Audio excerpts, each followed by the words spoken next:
Just listen. No pausing, no repeating, no studying. Put it on while you cook, commute, or relax, and let the English come to you naturally. That's it.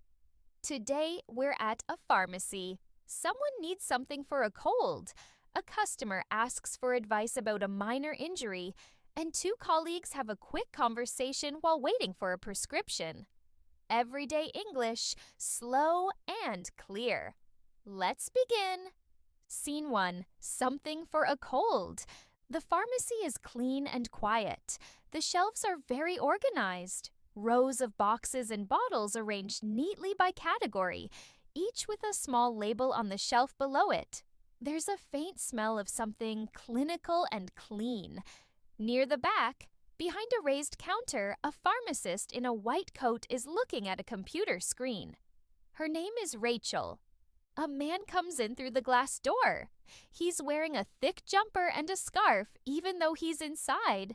He looks tired. His nose is red. He sniffles quietly as he walks slowly along the shelves, looking for something but not quite sure where to find it. After a minute, he goes to the counter. "Hi," he says. His voice is slightly hoarse. "Sorry, I wonder if you can help me. I'm looking for something for a cold. I've had it since Monday and I feel terrible." Rachel looks at him with a calm, professional expression. "Of course. Can you tell me your main symptoms?" He thinks. "Blocked nose, sore throat, and I keep sneezing. And I'm quite tired, but no fever. I checked this morning." "Okay," Rachel says. "How long did you say you've had it?" "Since Monday, so about 4 days now." She nods. "Right, so it sounds like a standard cold. I'd recommend a combined cold and flu remedy. It'll help with the blocked nose and the sore throat at the same time." She turns and takes a small box from the shelf behind her. "This one is good. You take it 3 times a day with water, after food if possible." He takes the box and looks at it. "Is it okay to take with other things? I take a vitamin D supplement every morning." "That's absolutely fine," Rachel says. "No interaction there at all." "Great," he says. "And is there anything else that might help?" "I've been sleeping really badly." She thinks for a moment. A saline nasal spray might help with that. It clears the airways a little, which can make it easier to breathe at night. She shows him one from the shelf. "You just use it before bed." He nods. "Okay, I'll take both." "Thank you." He pays at the counter and leaves, already reading the back of the cold remedy box as he pushes through the door. Scene 2. A minor injury.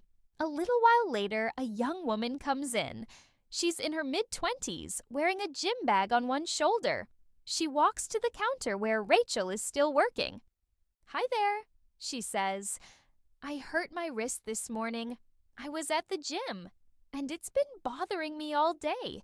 It's not terrible, but it's swollen and a bit sore. I just wanted to check what I should do." Rachel comes around the counter slightly to take a look. "Can I see?" The woman holds out her wrist. Rachel looks at it carefully without touching it. "Have you been able to move it normally?" she asks. "Mostly," the woman says. "It's a bit stiff, but I can move it." "And did you hear anything when it happened? Like a snap or a pop?" "No, nothing like that. It just felt like I twisted it." Rachel nods. "It sounds like a mild sprain. The good news is those usually heal on their own within a week or so. The most important thing is rest.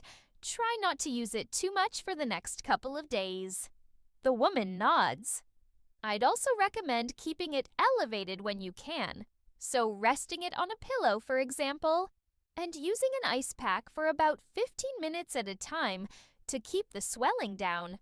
She pauses. "Do you have an ice pack at home?" "I have a bag of frozen peas," the woman says. Rachel smiles. That works perfectly.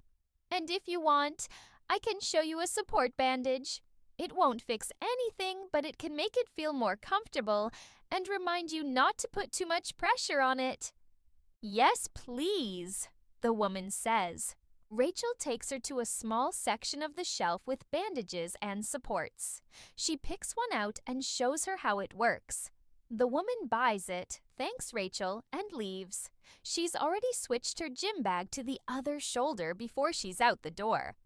Scene 3. Waiting for a prescription. Near the entrance of the pharmacy, there are 4 plastic chairs against the wall for people who are waiting. 2 of them are occupied. A man in his 40s with a lanyard around his neck. He's clearly just come from an office nearby. And a woman of similar age who is scrolling through her phone. After a moment, the man glances over. "Do you work around here?" he asks. "Sorry, I've seen you in here before, I think." The woman looks up. "Oh, yes, just up the road. The office on the corner." He nods. "Same. Well, different office, but same street. I'm here every couple of weeks for my prescription." "Me too," she says. "It's become part of my routine at this point." They both laugh a little. "Do you mind if I ask?" he says. "Do they ever get yours ready on time? Mine is always at least 10 minutes late." She tilts her head. "Sometimes. Maybe half the time." She looks toward the counter. "Though I think they're quite busy today." He glances over too. "Yeah." He leans back in the chair. "Honestly, I don't mind the wait. It's quite peaceful in here, compared to the office." She smiles. "I know what you mean. Nobody's asking me anything in here." He laughs. "Exactly." They sit in comfortable silence for a moment. Then the pharmacist calls out a name. His name. He stands up, a little surprised. "That's me," he says. Earlier than expected. He goes to the counter to collect his prescription. He comes back briefly to get his coat from the chair. "Have a good rest of the day," he says to the woman. "You too," she says. He leaves. She goes back to her phone. A minute later, her name is called too. She gets up, collects her prescription, and walks out into the afternoon. See you next time. Next episode, we're at a train station. Someone is buying a ticket and isn't sure which one to get. A passenger asks a stranger for help finding the right platform, and 2 people share a table in the station cafe. Same slow pace, same simple English. See you then.